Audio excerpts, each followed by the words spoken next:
E a Procuradoria-Geral da República deverá se manifestar sobre o indiciamento de Jair Bolsonaro e Eduardo, seu filho, por coação no curso do processo e também o rumo da investigação.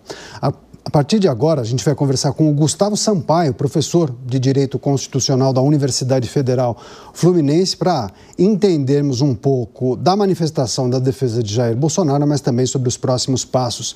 Doutor, seja muito bem-vindo mais uma vez aqui à programação da Jovem Pan. Boa tarde, Daniel. Boa tarde, Elias. Boa tarde aos amigos da Jovem Pan News. Relatório da Polícia Federal, acho que informações importantes para nós recapitularmos, né? Relatório que apontou que Jair Bolsonaro teria descumprido medidas cautelares e ainda trazia a informação sobre aquele documento, um pedido de asilo, segundo o documento que indicava risco de fuga. E aí, na sexta-feira, nós tivemos acesso ao documento produzido pela defesa de Jair Bolsonaro. Eu queria pedir a análise e reflexão do senhor sobre esse documento que foi produzido pelos advogados de Jair Bolsonaro. Eles rebateram ponto a ponto o relatório da Polícia Federal, deram as explicações sobre as acusações, enfim. Em dado momento, os advogados criticam a Polícia Federal e falam em perseguição. Em linhas gerais, o que o senhor achou? Bem, é preciso de antemão separar as coisas um pouquinho, Daniel. Uma coisa é o inquérito policial que chegou ao seu termo conclusivo na Polícia Federal. Digo seu termo conclusivo porque o relatório é a última peça do inquérito policial. Quando o delegado de polícia emite a sua opinião final, ele que é a autoridade de polícia, sobre tudo aquilo que ele constatou ao longo das investigações feitas. Esse inquérito policial é mais propriamente sobre a possibilidade de crimes de coação no curso do processo, crime do artigo 344 do Código Penal, e tentativa de abolição violenta do Estado de Direito, crime do artigo 359-L. Novos fatos, novas questões sobre a atuação de Jair Bolsonaro e Eduardo Bolsonaro nesse imbróglio dos Estados Unidos tentando sanções contra o Brasil. Uma outra coisa, Daniel, em separado, que não pode ser confundida com essa, é a análise em torno de se as condições estabelecidas na medida cautelar penal, que foi fixada pelo Supremo Tribunal lá na meada do mês de julho, mês passado, se essas medidas cautelares foram cumpridas ou não. Isso é um outro problema. E esse prazo de 48 horas fixado para a defesa de Jair Bolsonaro se manifestar foi em torno das justificativas sobre a conduta do ex-presidente, em torno de se ele obedeceu ou não às medidas cautelares penais. E aí, para concluir, Daniel, o que os advogados disseram na petição, eu devo compreender. Os advogados, eles são profissionais de defesa, não são profissionais de acusação. E, aliás, eles têm a obrigação legal prevista na lei federal que rege a advocacia, a Lei 8.906, de investir todos os esforços dentro do que é lícito, dentro do devido processo legal, para bem defender o interesse daqueles que os advogados representam. Então é natural eles dizerem o que disseram sobre as investigações. Contudo, isso não quer dizer que vai ser esse o entendimento da Procuradoria-Geral da República, muito menos a posição decisória da primeira turma do Supremo Tribunal Federal, que é o órgão julgador. Então, é importante fazer essa separação entre o inquérito policial apurando novos fatos que poderão lá na frente deflagrar uma nova ação penal e a análise em torno de se as medidas cautelares terão sido ou não cumpridas pelos acautelados. Doutor, gostaria de escutá-lo sobre o pedido de asilo, aquele documento que foi encontrado no celular de Jair Bolsonaro, a produção do texto, eventualmente ter recebido isso de algum assessor, mas não ter feito a solicitação formal à autoridade argentina ou ao governo da Argentina. Esse cenário foi apresentado pelas autoridades policiais e amplamente divulgado pela imprensa, indica o cometimento de alguma ilegalidade? O que é preciso considerar? Tem muita coisa aqui a ser considerada, mas menos de direito, Daniel, e mais de fato, compreende?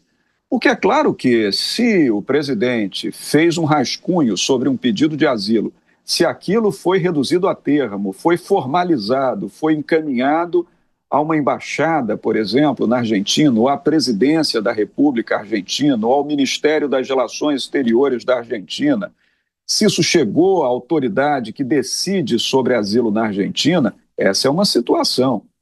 Outra, se o presidente simplesmente fez um rascunho, estava, digamos, conjecturando, reduziu a termo aquele pensamento na forma de um rascunho, e nada foi adiante, aí aparece diante de nós, Daniel, aquilo que os juristas do direito penal chamam de irrelevante penal, ou seja, aquilo que não tem nenhuma significação para o direito penal, né? Pensar e escrever aquilo que se pensou, a princípio, neste caso, não sendo um crime de empreendimento, não tem significação penal maior. Agora, é claro, do ponto de vista do cumprimento ou não de medidas cautelares penais estabelecidas pelo Supremo Tribunal Federal, aí, Daniel, já podemos pensar. Se esse rascunho foi feito lá atrás, muito antes das medidas cautelares penais, isso não pode significar descumprimento das cautelas estabelecidas pela primeira turma do Supremo Tribunal Federal. Mas se isso estava sendo reutilizado, reiterado, se havia agora uma tentativa de encaminhamento de um pedido de asilo, isso pode ter uma significação muito maior. Então, por que no começo da resposta eu te disse, Daniel, a matéria aqui é menos de direito e mais de fato? Porque as investigações vão ter que precisar, vão ter que definir com contornos mais claros em torno de se isso era meramente um improviso, um rascunho feito pelo presidente, me perdoe, o fone aqui caiu, já estou recolocando, ou se de fato aquilo ganhou as galas da formalização de um requerimento de asilo à autoridade argentina. Há muita diferença entre as duas coisas, Daniel. Agora, doutor, sobre os próximos passos, depois da entrega desse documento pela defesa de Jair Bolsonaro, o que deve acontecer? Procuradoria-Geral da República deve emitir um parecer. Depois desse parecer, o ministro Moraes deve emitir o seu posicionamento. O que é preciso trazer e considerar? Dá para a gente fazer alguma projeção? Qual é a tendência? É possível apostar numa conversão para preventiva em regime fechado, doutor? Note, Daniel, possibilidade jurídica, ela existe sim. Por quê? Porque, inclusive, os juristas discutem muito se prisão domiciliar, como aconteceu agora com o ex-presidente Bolsonaro, é cabível ou não na sede das medidas cautelares. Vamos diferenciar as coisas. Medidas cautelares não são castigo, não são a resposta penal, não são uma condenação estabelecida pelo Poder Judiciário. Medidas cautelares penais, como o próprio nome diz, são medidas de cautela, ou para assegurar a independência das investigações que estejam ameaçadas, ou a boa fluência do processo penal, ou para salvaguardar a ordem pública, eventualmente ameaçada pelo réu, pelo investigado. Medidas cautelares não são punição. Então, prisão domiciliar, tradicionalmente, é mais algo utilizado quando a pessoa já está condenada e, por razões humanitárias, por razão de saúde, ela não cumpre a pena na penitenciária, mas em casa. Mas o ministro Moraes, nesse aspecto, inovou e me parece que é uma inovação cabível. Por quê? Porque quem pode o mais, pode o menos. Essa é uma premissa do direito. Se as medidas cautelares penais podem chegar a uma prisão preventiva dentro de uma penitenciária, por que não podem reduzir essa prisão a uma prisão de natureza domiciliar? E eu acho que o Supremo Tribunal entendeu que, diante da situação de saúde do ex-presidente Bolsonaro, que, como nós sabemos, traz consigo muitas comorbidades, problemas graves, já se submeteu a várias cirurgias e continua se submetendo a intervenções médicas frequentes, ele então determinou que a prisão fosse domiciliar. A rigor, para te responder, em tese, é possível progredir mais um degrau na medida cautelar? É possível. A prisão preventiva em um estabelecimento carcerário, conforme o artigo 312 do Código de Processo Penal. Mas não sei se o Supremo Tribunal Federal, Daniel, por mais que tenham havido ou não descumprimentos de medida cautelar, não sei se o Supremo Tribunal haverá de progredir essa cautela para uma prisão no cárcere, na penitenciária.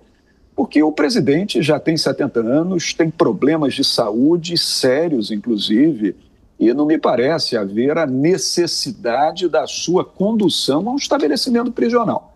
Mas isso é uma especulação minha, evidentemente que quem decide é o órgão julgador. E o órgão julgador é a primeira turma do Supremo Tribunal Federal, ela que tomará a decisão definitiva, mas, em tese, pode sim, em tese isso pode se agravar.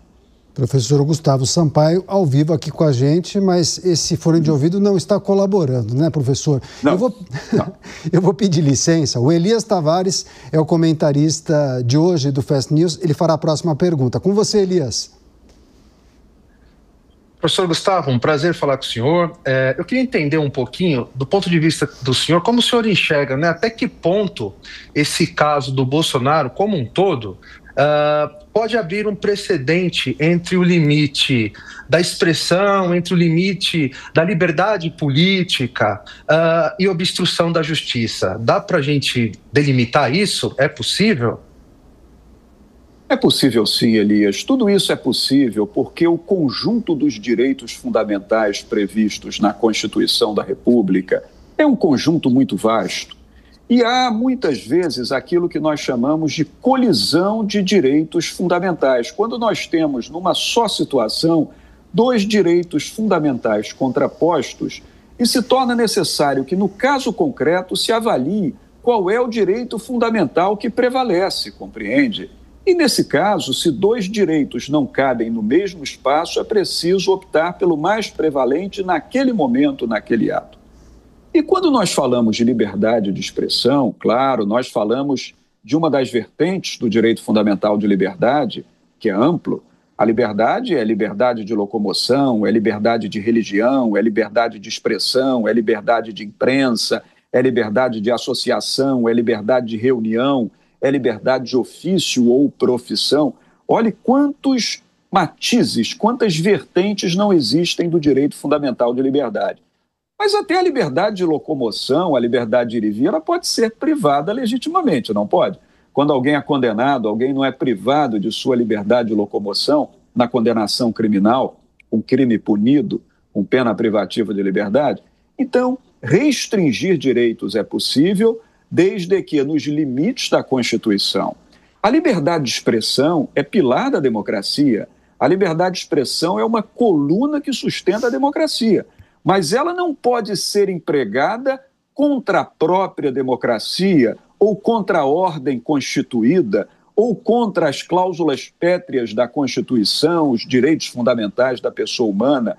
Então, quando o Poder Judiciário, autorizado por lei, estabelece medidas cautelares penais e diz, para o bem da boa fluência do processo penal, para o interesse de uma investigação, ou para garantir a ordem pública, priva alguém de liberdade, essa privação pode abranger a não utilização de redes sociais.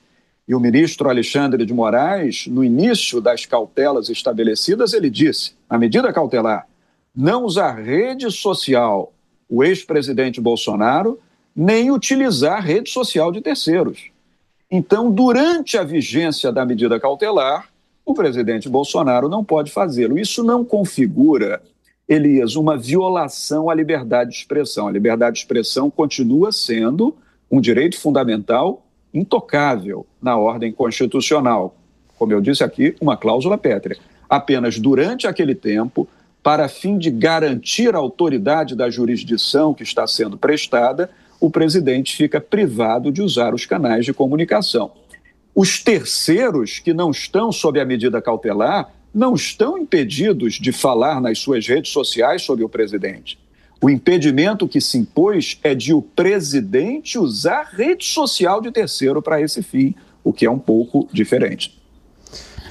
É isso. E lembrando que a Procuradoria-Geral da República tem até amanhã para se pronunciar, para emitir esse parecer sobre o documento que foi apresentado pela defesa de Jair Bolsonaro. Ficaremos atentos, monitorando qualquer novidade. A gente quer agradecer muito a participação do professor Gustavo Sampaio. Ele é professor de Direito Constitucional da Universidade Federal Fluminense. Eu agradeço mais uma vez pela participação. Professor, bom fim de domingo, grande abraço e até breve. Para você também, Daniel, Elias, bom domingo para todos os que nos assistem. Boa semana e bom trabalho.